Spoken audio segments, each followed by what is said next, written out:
El Señor nos bendiga esta mañana. Qué bueno que podemos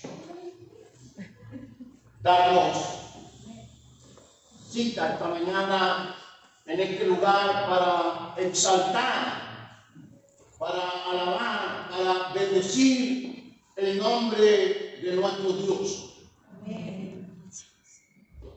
Probablemente con una alabanza que sale de nuestros torpes labios, pero con un sincero corazón para reconocer en Él toda gloria, toda honra.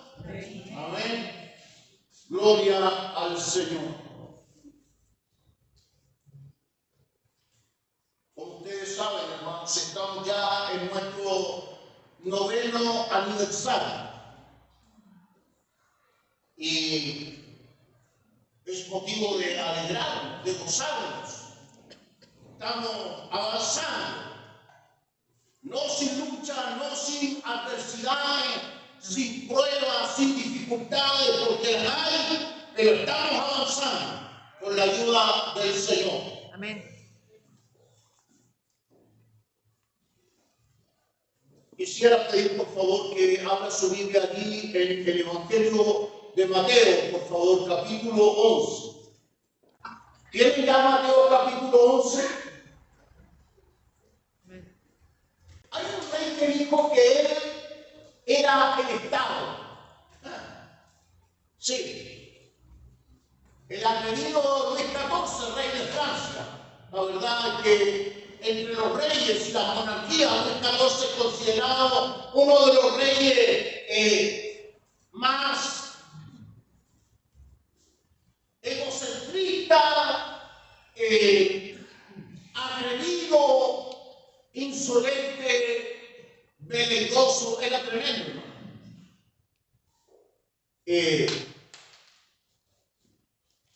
No sé si usted sabía, pero Luis XIV medía con suerte 1,50 m. Lo que para nosotros como chilenos es bastante, porque todos somos promedio, ¿no? 1,60 m los más grandes, excepto el mundo. Pero en esa época en Europa, hermano, medir 1,50 m era un problema, así que Luis XIV usaba tacones, igual que las mujeres, y usaba unas pelucas muy altas, porque él deseaba verse alto. Tenía serios problemas Luis XIV. 23 años se demoraron sus padres en tener único hijo. No podían tener hijos durante 23 años, se esperaron y ahí apareció Luis XIV. Por eso le pusieron Luis dado por Dios, que era un regalo de Dios a la humanidad. La verdad era bastante cruel. Y siempre ejerció su reinado, que había avanzado hasta la mitad de Europa, incluso hasta España. Siempre tuvo su reinado con mano fuerte, poderosa. Le temían, le llamaban el Rey Sol, porque él exigía que todo el mundo girara alrededor de él para servirle a él. Especial la personalidad de Luis XIV.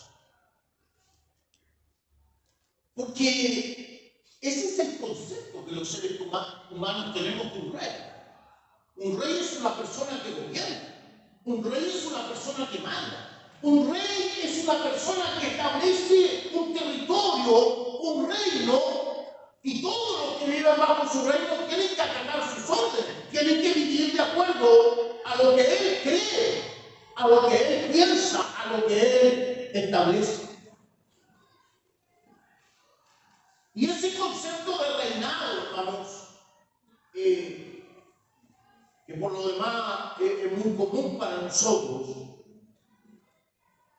debería también ser entendido desde la dimensión de la manifestación de Jesucristo.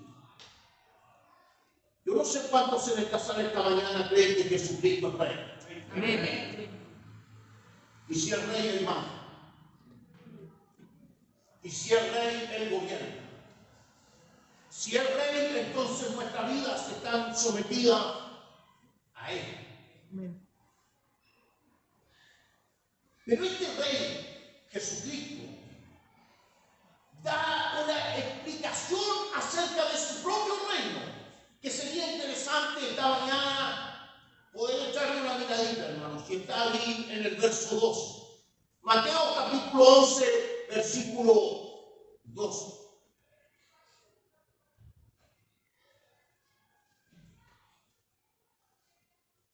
Lo tiene ya, lo identificó. Mateo capítulo 11, versículo 12. Yo estoy leyendo en la versión Reina Valera. Si usted tiene otra versión, no importa, siga la lectura allí para que analicemos esta mañana esta palabra. Desde los días de Juan el Bautista hasta ahora, está diciendo Jesús, el reino de los cielos sufre violencia y los violentos lo arrebatan. Oremos un momento. Padre, te damos gracias esta mañana por esta tu palabra.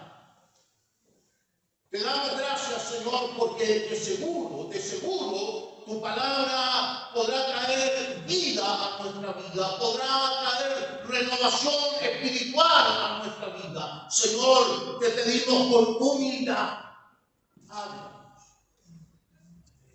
háblanos, Señor, esta mañana. Habla a nuestro corazón, habla a nuestros oídos, a nuestra mente. Ayúdanos, Señor, para ser receptivos de tu palabra esta mañana. Bendícenos, Señor. Humildemente te pido que me auxilies también para compartir esta palabra con tu iglesia. En el nombre de Jesús. Amén. Amén. El reino de los cielos, tal como nos ejemplificaba el reino de Luis XIV, el soberano, fuerte, poderoso, que gobierna con autoridad. El reino de los cielos, hermanos, también es eso. Es un reino que debería tener autoridad. Es un reino que debería tener gobierno absoluto sobre nuestras vidas. ¿Qué es el reino de los cielos? ¿Cómo definir el reino de los cielos? El doctor John Lang, experto en el Nuevo Testamento, trata de hacer una definición que yo quisiera poder explicar para sentar las bases de este sermón esta mañana. El reino de los cielos es la irrupción, es la intervención en la historia de la humanidad de un gobierno que Dios quiere establecer en medio del desarrollo de la historia humana, que transita a través de la vida de manera paralela a nuestra cotidianidad. El reino de los cielos, el reino de Dios, es un reino por el momento espiritual. Pero la propia Biblia dice que un día se hará manifiesto la gloria de este reino y será establecido eternamente y para siempre entre los seres humanos. Entonces, hay cositas aquí que tenemos que comentar. Primero, que el reino de Dios por ahora funciona internamente en los ciudadanos del reino. Es decir, cada uno de los que hemos confesado y aceptado el Evangelio de Jesucristo, vivimos bajo el reino de Dios. Amén. Pero escúcheme bien, vivimos bajo las reglas de ese reino mientras también tratamos de transitar por la cotidianidad de la vida. Y eso hace difícil la vida del reino. Eso hace complejo vivir el reino de Dios. Es difícil vivir bajo las normas, los criterios, los deseos, los planes de Dios cuando vivimos en un mundo que nos está jalonando, que nos está tironeando, que nos está de alguna manera tratando de sacar. Amén. Hermano amado en el Señor, mi amada hermana, el mundo en el que vivimos, dice la Biblia que el mundo en el que vivimos es un mundo que también es un reino. El reino de Satanás. La Biblia dice que el rey de este mundo es Satanás, el diablo, que solo quiere destruir.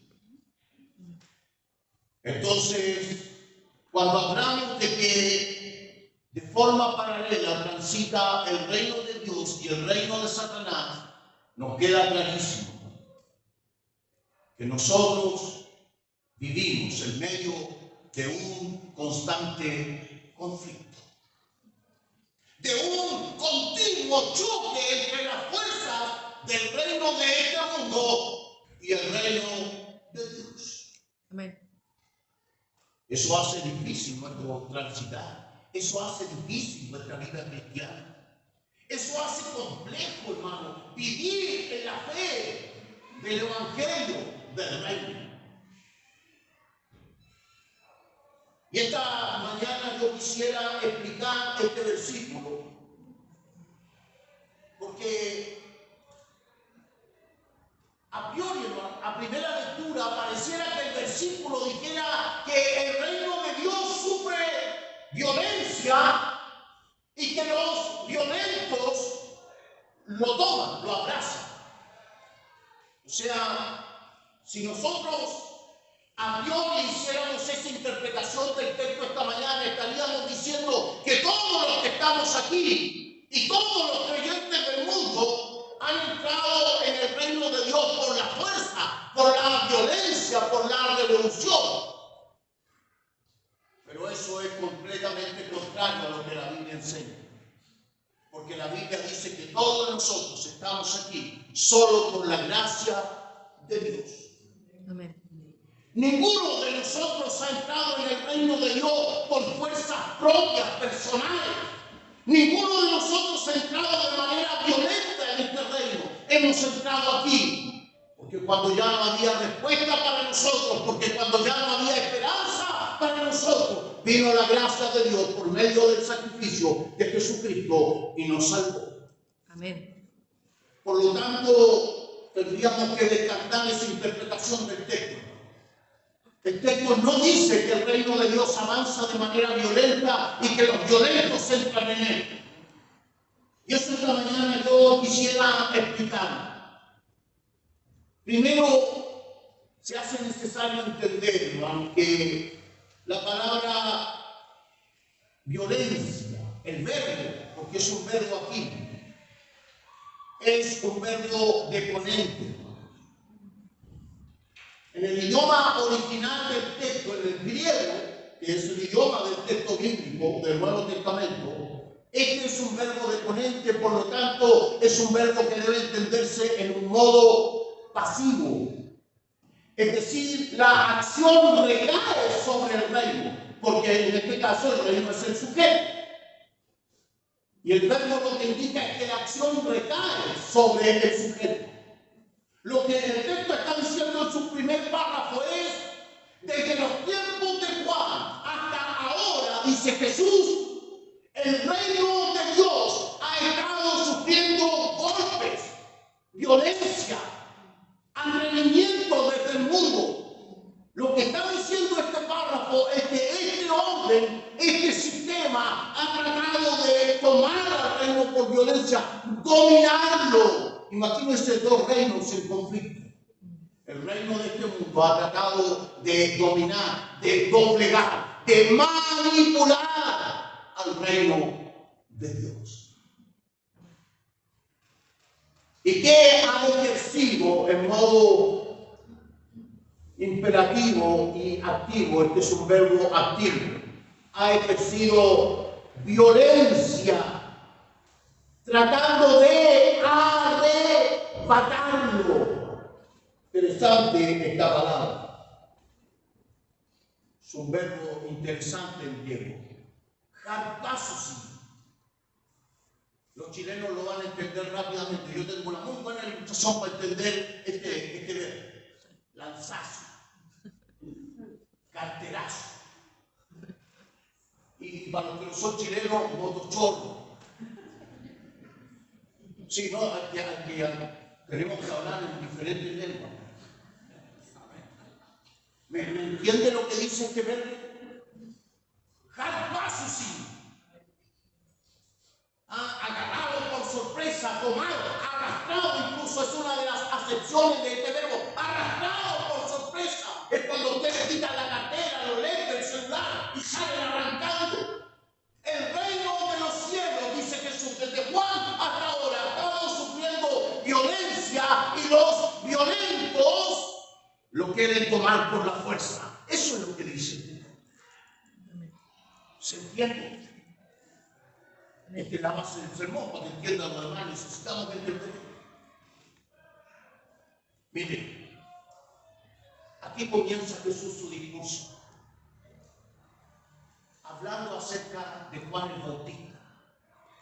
¿Qué saliste a ver al desierto? Le dice a la gente, a los judíos que están a su alrededor, a la gente que lo está escuchando en su discurso. ¿Qué saliste a ver al desierto? ¿Una caña, una ramita zarandeada por el viento? ¿O un hombre vestido de traje gris con corbata con rayas rojas? No, le dice. Porque esos que se visten de seda están en los palacios. Son los que gobiernan, son los tiranos del imperio romano. Lo que fuiste a ver al desierto fue a un profeta de Dios que vino para anunciar la llegada del reino y para proclamar el día del arrepentimiento. Amén. Es interesante el pasaje. Esta es una discusión entre Jesús y los guías, los dirigentes, los líderes de la religión judía. Para poder entender mejor este versículo, hermano, uno puede ir allí al verso 16 en adelante. Porque allí Jesús usa una ilustración, una comparación, un ejemplo para que la gente entienda su discurso. Y este ejemplo, hermano, es el juego de los mimos. Juego de mimos. Yo no sé si usted ha hecho juego de mimos. Le dan una palabra o le tocan una canción y usted tiene que hacer la mímica. Este ejemplo, hermano, aquí es muy simple, es muy cotidiano, pero es un ejemplo potente. Un juego de niños en una plaza y dice, les tocamos flautas. La flauta era un instrumento que se tocaba para las bodas, las fiestas de matrimonio. Les tocamos flautas y no bailaron. Les dijimos endechas. La endecha, hermano, es una palabra aramea que tiene que ver con lamentaciones de velorio. Cuando muere alguien y la gente hace lamentaciones por el que murió. Les dijimos endechas y ustedes no lloraron. ¿Qué tienen? Vino Juan el Bautista, que era severo, que era fuerte con su mensaje. Era un hombre austero, era un profeta con una voz potente, con un mensaje fuerte, y no lo aceptaron. Dijeron que no era de Dios. Vine yo, dice Jesús, que como con pecadores, que entro a la casa de los de mala reputación, e incluso me pego mis traguitos con ellos. Y ustedes dicen, este es un comilón y un bebedor. Lo que está hablando este pasaje, amados hermanos en el Señor, es que en tiempos de Jesús, el liderazgo religioso de Israel estaba haciendo presión, fuerza, violencia contra el reino de Dios para dominarlo, para manipularlo, para que la gente no escuchara y tampoco entendiera el verdadero significado de la llegada del reino de Dios. Yo me pregunto esta mañana, ¿cuántos de nosotros todavía salimos para ver una caña sacudida por el viento? O una persona vestida lujosamente. ¿Cuántos de nosotros todavía nos tocan flauta? O nos dicen endechas y no reaccionamos. ¿Cuántos de nosotros todavía nos ha costado entender que Jesucristo es Rey. Amén. Y que Él gobierna sobre nuestras vidas. ¿A cuántos de nosotros todavía nos traiciona esta falta de comprensión y de arrepentimiento para entender que Dios quiere gobernar soberanamente sobre nuestras vidas? ¿Cuántos de nosotros todavía vivimos la vida como si nadie gobernara sobre nosotros, como si nadie dirigiera nuestra vida? ¿Cuántos de nosotros miramos hacia el futuro, haciendo planes, haciendo proyecciones que no tienen nada de malo, pero en los cuales jamás involucramos al Señor, como si Él no fuera el Rey de nuestra vida? Desde los tiempos de Juan hasta hoy, dice Jesús, el reino de los cielos está siendo manipulado con violencia. Gracias. Está siendo manejado, está tratando de ser modelado de acuerdo a los intereses del reino del mundo. Y lo tratan de atrapar como si fueran lanzas, ladrones, de manera violenta. ¿Qué podríamos decir hoy del reino de los cielos? ¿Cuántos de nosotros esta mañana podríamos identificar a los enemigos del reino de los cielos en nuestras propias vidas? ¿Puede usted esta mañana identificar a esos enemigos del reino de Dios en su vida? ¿Qué lo detiene? ¿Qué lo tiene atrapado? ¿Qué lo domina? ¿Qué cosas todavía hay en su vida que no permiten que su vida esté entregada plenamente al Señor? Así como Jesús identificó a los enemigos del reino en su época, también hoy día podríamos identificar a los enemigos del reino. Yo solo quisiera mencionar un par de ellos. Relativismo. Dígame si el relativismo no es un enemigo del reino. El relativismo, hermano, es esa ideología de vida en la que el conocimiento exacto, preciso y determinado queda cuestionado según la persona que lo mire. En palabras simples, hermano, el relativismo es una ideología que hoy día está imperando en nuestra sociedad y que me avala para decir, no, es que yo tengo mi propia forma de seguir a Dios. El relativismo ha llegado a nuestras iglesias para decir, no, es que yo vivo la fe de una manera distinta. Aquí están las normas y los principios del reino de Dios, y no existen maneras particulares de vivir la soberanía del reino de Dios en nosotros. Pero ¿qué ha pasado? Se han levantado enemigos del reino de Dios y se lo roban por fuerza. De manera violenta entran, incluso hasta tocar las bases del mensaje del reino, para decirnos, no, es que yo tengo una visión distinta. Existe solo una visión y está en su palabra. Existe solo una forma de seguir a Cristo y está en su palabra. Amén. Existe solo una razón por la cual todos y cada uno de nosotros deberíamos aceptar incuestionablemente que Jesucristo es Rey.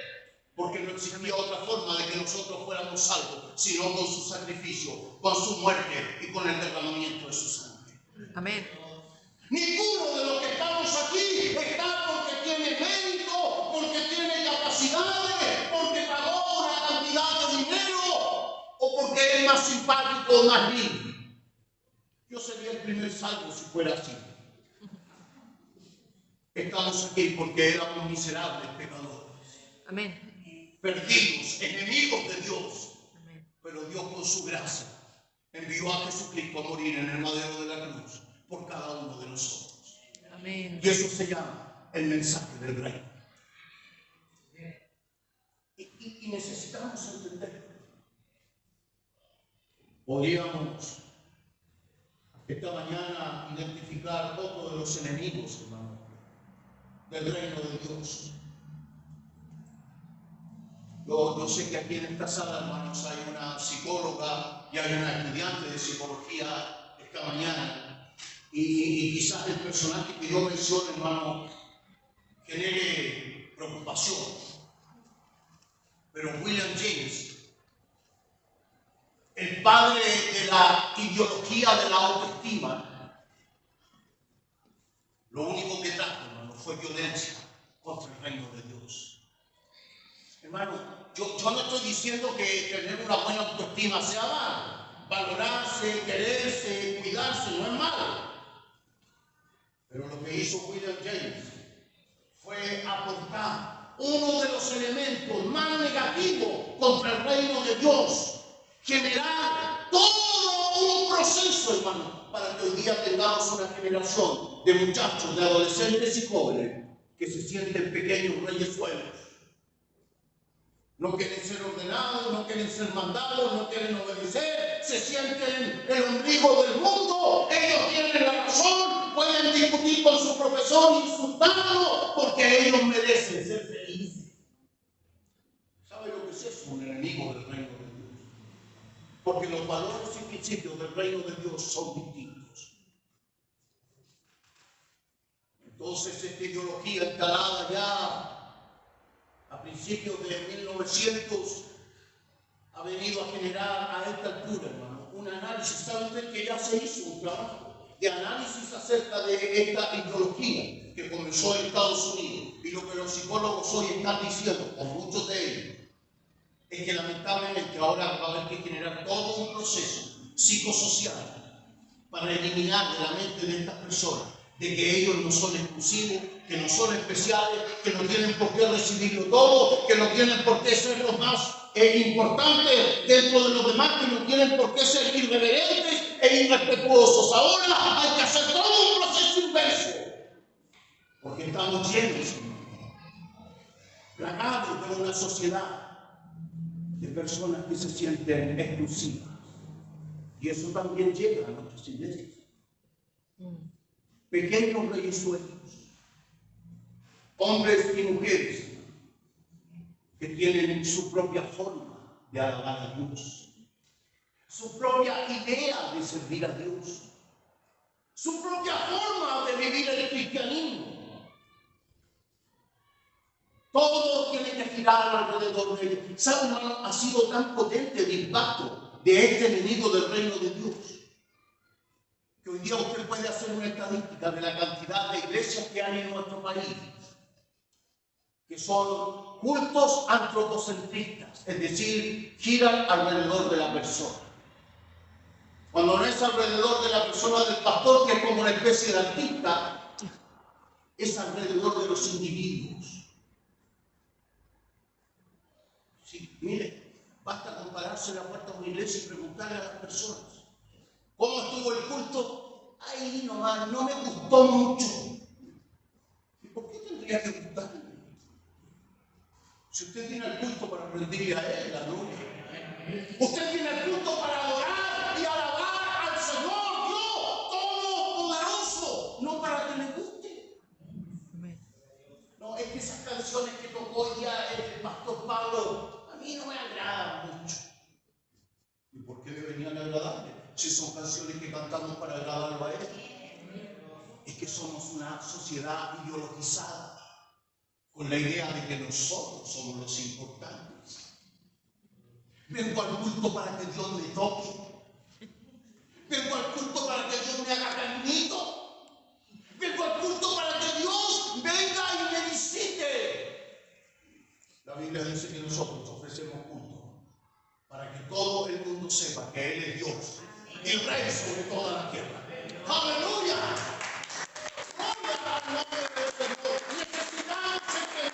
Amada iglesia, comunidad, casa de gracia, necesitamos entender que todavía el reino de Dios sufre violencia. Todavía hay violentos que tratan de manipular el reino de Dios. Pastores, ministros de comunidad, casa de gracia, líderes de esta comunidad. Es necesario hoy más que nunca que entendamos que no somos caña sacudida por el viento. Es necesario hoy que entendamos, hermanos, que nuestro servicio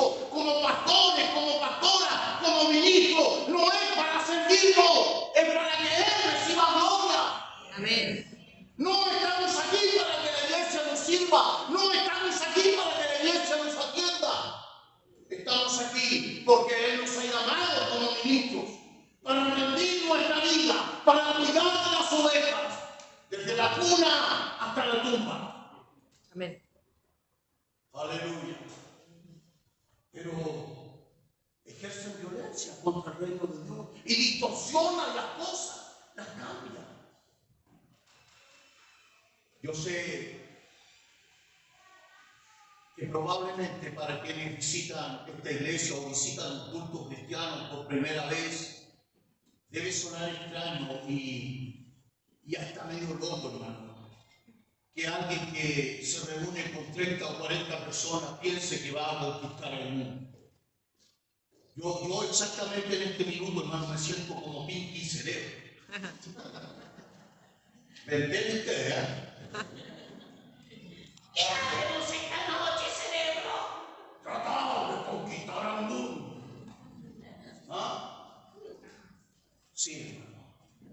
Probablemente 40 o 50 personas, sin recursos, sin grandes posibilidades, sin grandes contactos, sin grandes talentos, sin grandes cosas, pero que vienen aquí para honrar y alabar a un rey. El rey glorioso de toda la tierra. Amén. Si Él dice en su palabra, hermano, que este mundo será conquistado, que esta realidad será cambiada, que este orden un día será transformado, porque Él va a aparecer en las nubes y cambiará este orden, porque Él es rey y va a reinar eternamente, yo lo creo. Amén. Aunque piensen que somos locos, aunque piensen que estamos mal, aunque piensen que esta es una tontera, aunque piensen que un reducto tan pequeño como este debe ser un grupo de personas tan dolidas de la vida que no tienen dónde ir a buscar refugio. Lo que yo puedo decirle, comunidad Casa de Gracia, esta mañana, es que usted no es una caña sacudida por el viento. Amén. El mundo no tiene por qué verlo a usted como una persona que se lamenta y que sufre. Usted ya sabe que estos son dos reinos en conflicto. Mire lo que dijo Jesús. A pesar de que Juan el Bautista fue el hombre más grande entre los profetas, el más pequeño en el reino de Dios, el más ínfimo en el reino de Dios, es más grande que Juan el Bautista. Quisiera invitarles esta mañana a que usted tome la decisión y el desafío. Quisiera invitarles esta mañana a que usted pueda reflexionar en esta palabra, hermano, y ya no siga viviendo de acuerdo a su criterio, a su idea del reino de Dios, porque esas ideas solo hacen violencia contra el reino. Le invito para que incline su corazón, para que entregue su vida, hermano, para vivir de acuerdo a las normas y reglas del reino de Dios. Amén. Jesucristo es rey. Amén. ¿Cuántos creen esta mañana eso? Jesucristo es rey. Amén. Y nosotros somos los ciudadanos de su reino. Amén. Aleluya. Cierren sus ojos un momento. Padre celestial, estamos, Señor, plenamente conscientes de que vivimos, Señor, en una era, en un tiempo, en un momento, Señor, de la historia en que las cosas, Señor, resultan tan difíciles, tan adversas, tan contrarias. Señor, nosotros estamos conscientes de que probablemente seguir avanzando en vivir la vida en el reino de Dios se vuelva cada vez más complejo y difícil. Hoy, Señor, tenemos amenazas ideológicas. Probablemente, Señor, en el futuro tendremos amenazas físicas. Amén. Probablemente en el futuro amenacen, Señor, nuestra vida. Pero nosotros esta mañana queremos decirte que queremos vivir bajo las normas de tu reino, que queremos hacer las cosas de acuerdo a tu voluntad, Amén. que queremos vivir de acuerdo a tu propósito, Señor. Amén. Toca nuestro corazón esta mañana. Llama, Señor, esta mañana a nuestra conciencia para entregar nuestra vida y vivir de acuerdo a tu voluntad, Señor, de acuerdo a lo que dice tu palabra